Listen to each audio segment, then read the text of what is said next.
So this idea of vertex form, once again, the vertex is given in the equation when it's in vertex form. So first going to have you graph just using this form. We just came from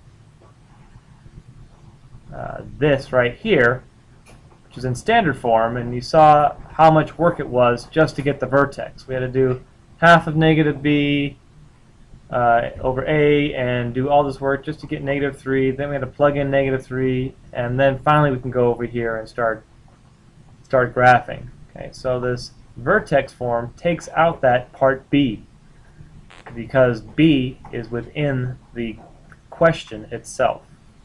Right, so if we go to here, I can tell just by looking at this without formula that the vertex is at -2, -3. The only thing you have to remember is that the sign is the opposite that's inside the parentheses, but it's the same on the outside. And you might remember, anytime it's on the inside of parentheses, we always end up using the opposite of whatever that number is. So already compared to what we just did, -2, -3, okay, a lot faster, right? A lot faster. Now we can also plug in 0. Like, we still had to plug in some points, right? We plugged in some negative points and positive points. We're still going to do that. We're going to plug in 0 and just see what we get. And plugging in 0 is strategic because it's a little bit easier. So plug in 0.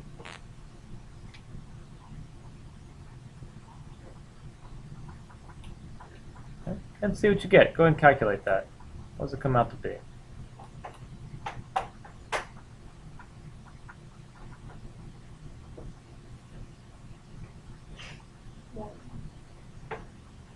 You get 4 minus 3 is 1. Yeah. So 0, 1. So we got it. And now we get another point on the side for free. Hey, look at that. We're done. Now, I don't know the y-intercept anymore because I don't have c. Okay, but I knew the vertex, and I know 2 points, so I can draw right through it. It's positive. Yeah, it's a positive one. Oh, the positive one? Yeah. Good point. So we have 0, 1. 0, 1. Thank you. And one more on the side. Right. Gotta get closer. There. Okay. Good eye. Alright. There we go. And again, just pointing out the differences. Look at the work we had to do here to get the graph compared to here. Right? So hopefully just this, seeing the difference of what you just did and this, you're like, okay, that's a lot better. That's a lot faster.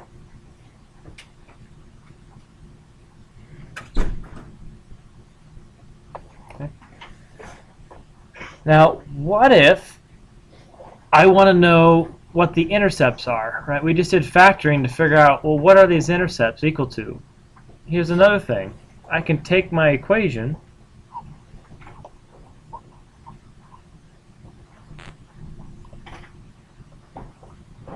set it equal to 0 and just solve. Okay, so we got x plus 2. I'm going to add 3 to both sides, right? Because I'm trying to get the x by itself. Square root both sides.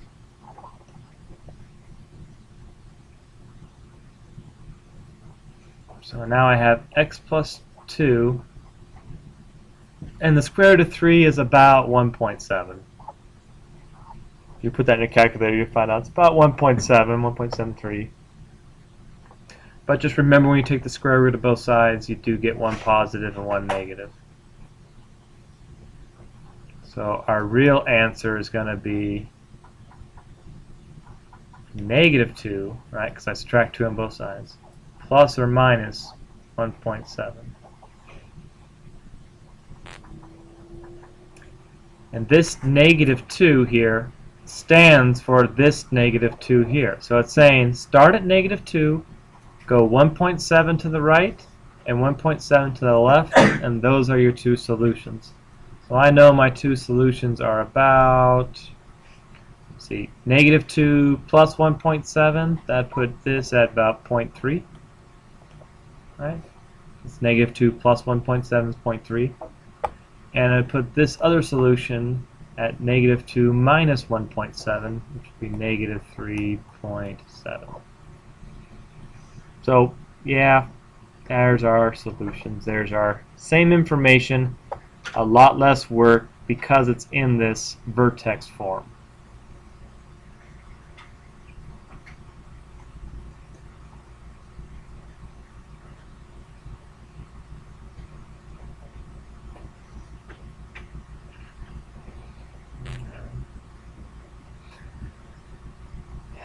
Any clarifications on those steps? Where did this come from? How come this? What if that? Anything we need to talk about again? If we really understand this one problem, we can move on pretty swiftly. So give it a good look over.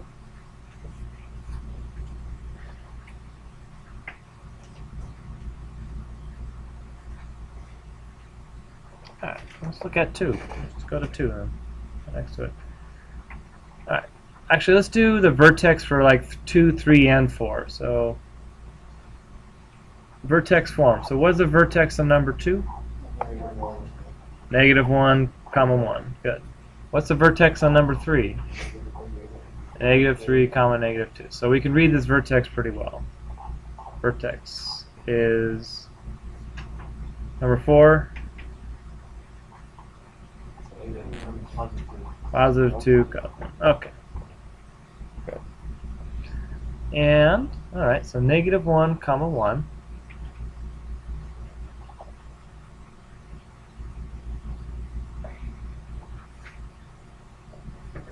What do we got here?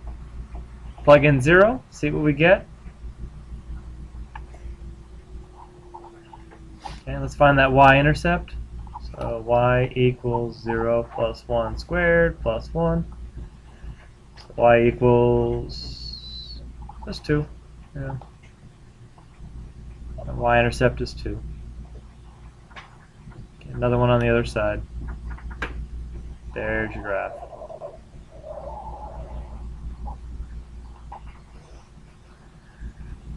Now, let you write that down.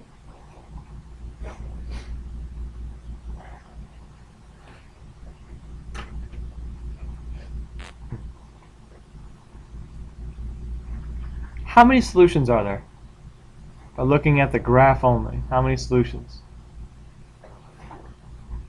So over here we had 2 solutions, right? Crosses the x-axis 2 times.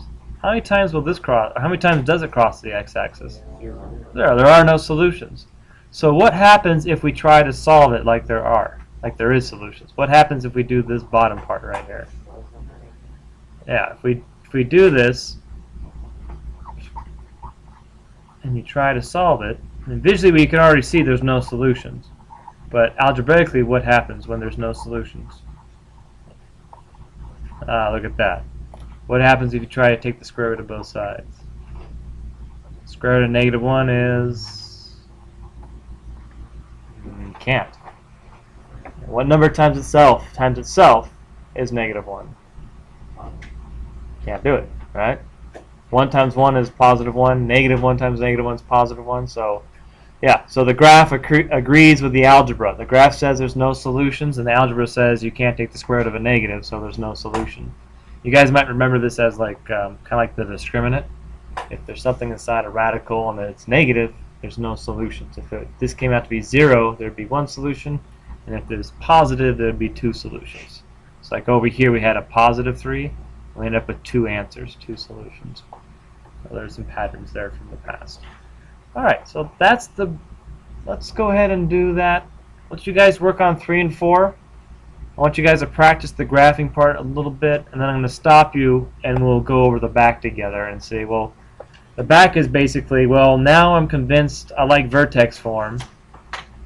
It's a lot less work from standard form. So if I have standard form, how can I put it in vertex form and speed things up a little bit? And that's what the back is all about. So I'll let you guys graph though and practice for a second, okay? Maybe at 10 minutes. All right. Help each other out too, as much as you need.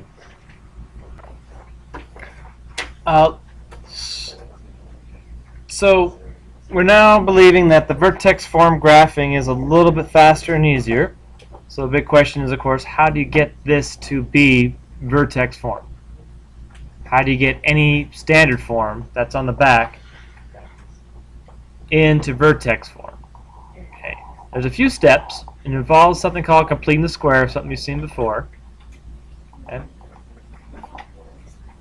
Basically, you need to be able to get it written like this. You got to have x plus something, x minus something squared. This is called a perfect square trinomial. Okay. We need to be able to complete and have a nice perfect square trinomial. So for instance, right here,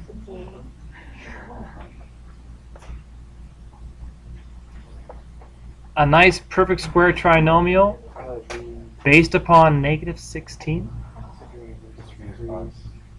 would be what? What? Why? Oh. Grazie. Makes a difference, eh? So we need to have a perfect square trinomial like this, something squared, right? And that just means we can't have any random numbers. So to have a nice perfect square trinomial, like for this one, there's a simple little algorithm you can use. Okay, and here's what I mean about perfect square. If I can give you a visual of it. Okay, so what you're given is this. We have an x squared, it's always just x squared, and the b value is going to vary. Okay, this b value is going to be sometimes 6, sometimes 4. It can be a wide variety of numbers. So the question is, okay, how do I make this into a square? Just by moving things around. Alright, so here's the algorithm. First, take half of b. So I'm going to take half of these. There's 6 of them total. I'm going to take 3 of them and move it down here. And that'll give it a square shape. Taking half of it, moving it down. So take half of b. The next question is, well, if I have 3 going down this way and 3 going this way, how many little squares would I need to complete this square to make it a full square? Okay. Yeah, 3 going down and 3 going to the side. How many total? Little squares, if each of these is 1. Okay. 1, 2, 3, 4, 5, 6, 7, 8, 9. So to complete the square, okay, I need to take half of 6, which is 3, right? And then square that. That'll give me 9. That completes the square, and it's nice perfect square trinomial. So now this is x plus 1, 2, 3 on the top. It's also x plus 3, 1, 2, 3 on the bottom. The goal is to have both sides to be the same length. Now it's a square. Meaning I can write this as x plus 3 squared, and now take the square root of both sides and solve it a lot easier. So that is the process for all of these. You have to take half of b. When you take half of b, here's what you're doing. And then square that. So this is only 1. 1 squared is just 1. I only have to add 1 here to complete it.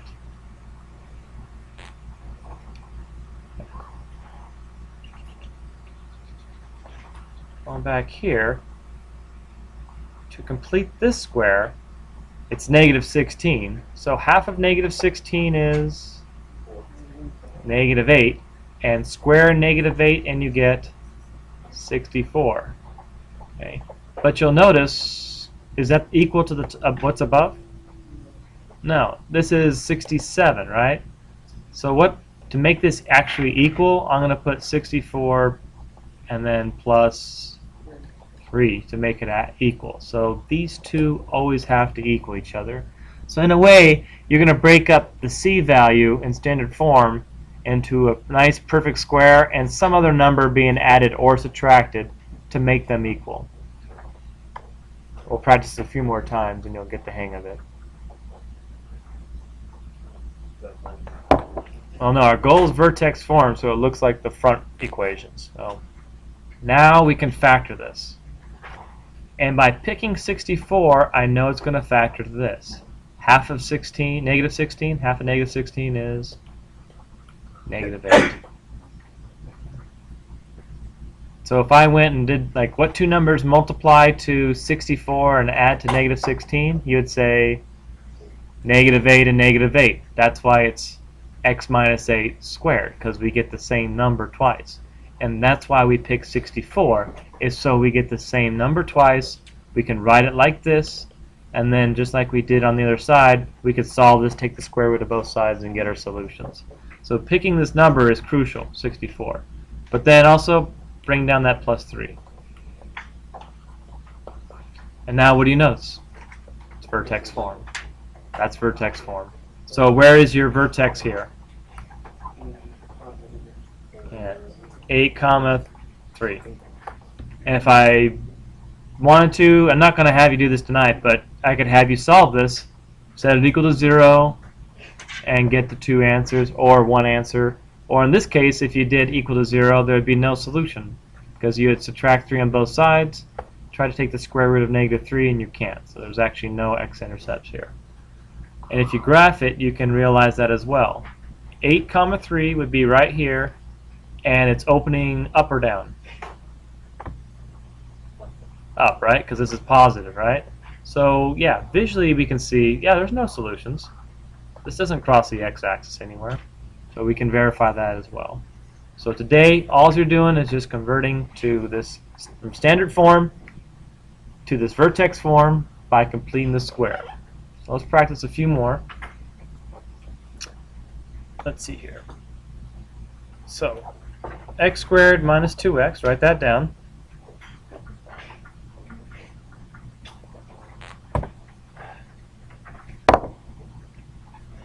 All right, complete the square.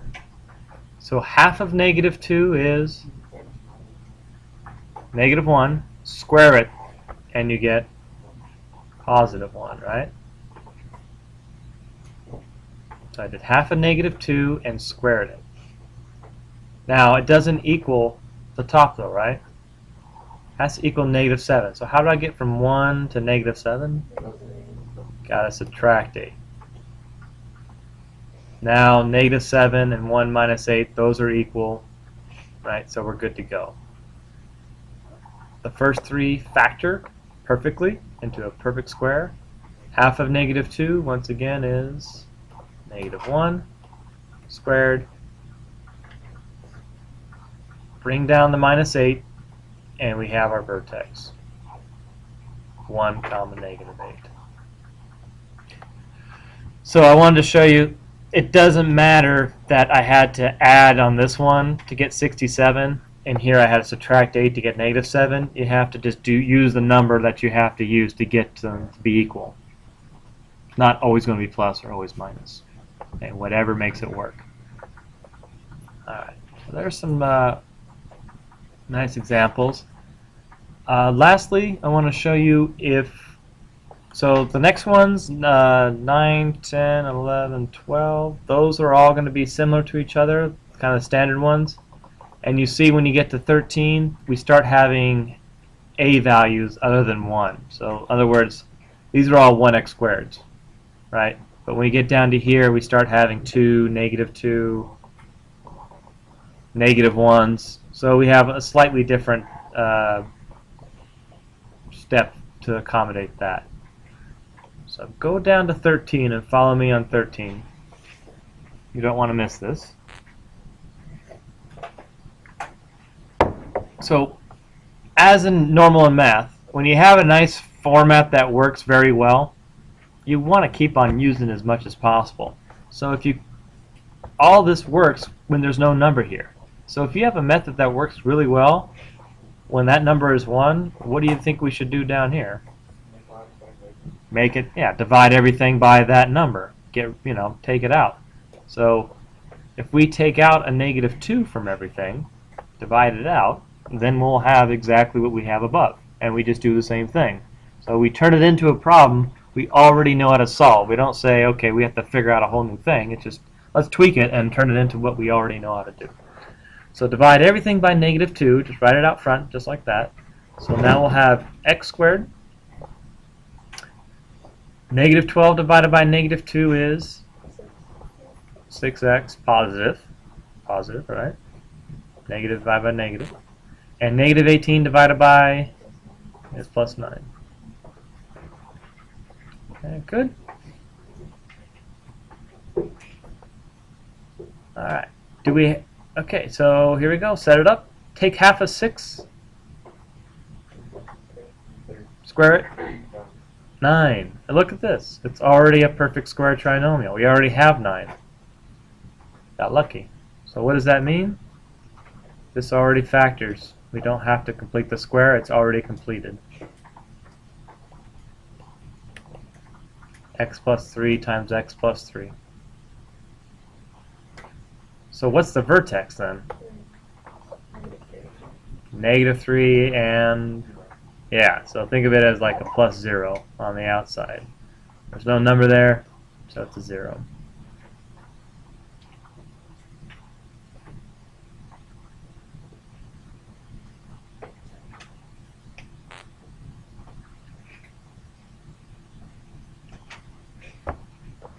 Yep.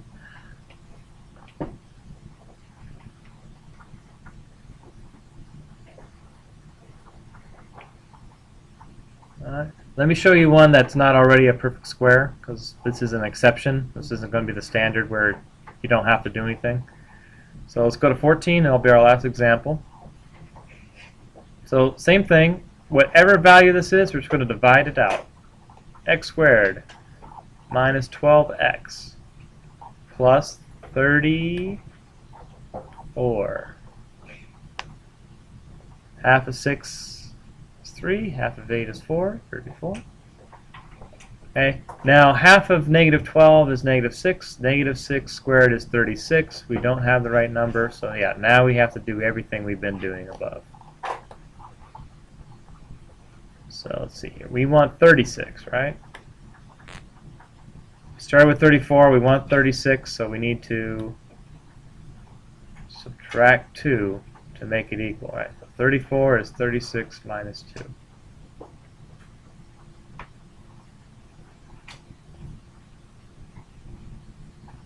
Okay. Now we're going to do the same thing. We're just going to factor the first 3. What does that equal? What does that factor to? X minus 6. Yeah. Always half of b, right? Half of that. Bring down the -2. And that's normally where we'd be done, but remember, we have this 2 still lurking in the front. So the 2 I took out in the beginning, let's put it back in. Distribute it back in to both of these. We have to distribute it back in. 2 times x minus 6 squared minus 4. Yes, my vertex is at 6, -4. That's my vertex. So slightly different when we have that a other than 1, have that coefficient in front. Take it out. Do like normal, but at the very end, put it back in. Okay. And that's 15, 16. 17 is same, just think of it as a -1 that you're dividing out. Negative is the same as -1. Okay. And that'll get you through the backside. Alright, we'll see you tomorrow. Tomorrow's Friday.